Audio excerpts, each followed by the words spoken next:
fajabasa ay kagdani Kuida nagtok pasuay tani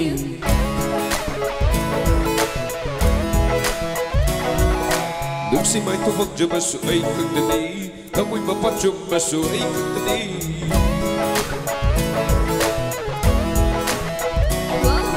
Lida pajabasa ay kagdani Kuida nagtok baso ay tani Duksi may tufag jabaso ay kagdani Kamoy mapachog baso ay kagdani Fajabilak tay nagdani Lai tung phu masyado Amoy mai khu phang tung to Nang ku ngay râm li bari Loi vơ phải sinh ai su amani cây đơ lô lô ghi không gần đang ai đi ai khôn trên không nang hay treo nung si hana hay treo nang ai đâu sâu lên đủ y cây và thở đâu lo hoa nang ai cha mình ai bơ phăng hen bi ai đi ba da nang taxi sao chơi đi khăn thở đó nang bu hel hờ đó ngay bi bi cô ở bờ tầng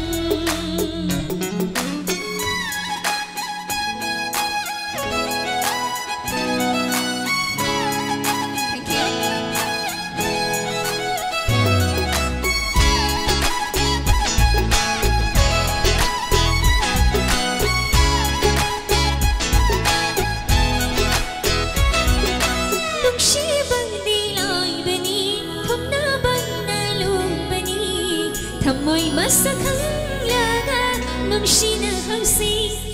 Tanyang bawang dong ay nagin Nung si bawang ay do baka Khagdog lang ba dong da Thamoy sin nagin Ho Nung si masama suhan Yang lunay Tamoy pitong na nanay Di ay Matang kaya sungay na nalapiti Duksi mamasakang nagkakini Yamino Matang yaw rito Ngay jaman ay paghalo Yamino Matang yaw rito Ngay jaman ay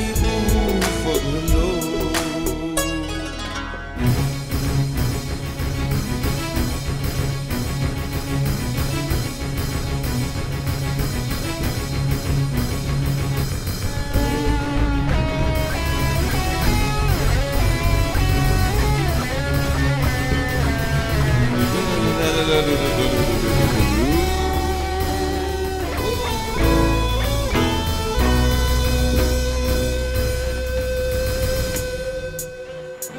Nung si ba na yaw sali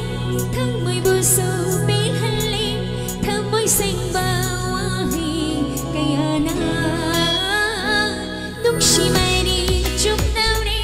Bắt thong nhau và ngắm lên đi Bộ bê ghi mahi chay Nagdakan lidaw maglaro at sumali Ay nagkalisuan o magdi Ay kiway tiyama Nagdakay lidaw Yung lidaw ay bungay mani Ay nagkalisuan At narapani Yamiro Matang yaw rito May jaman ribo phang halo Yamiro Matang yaw rito May jaman ribo phang halo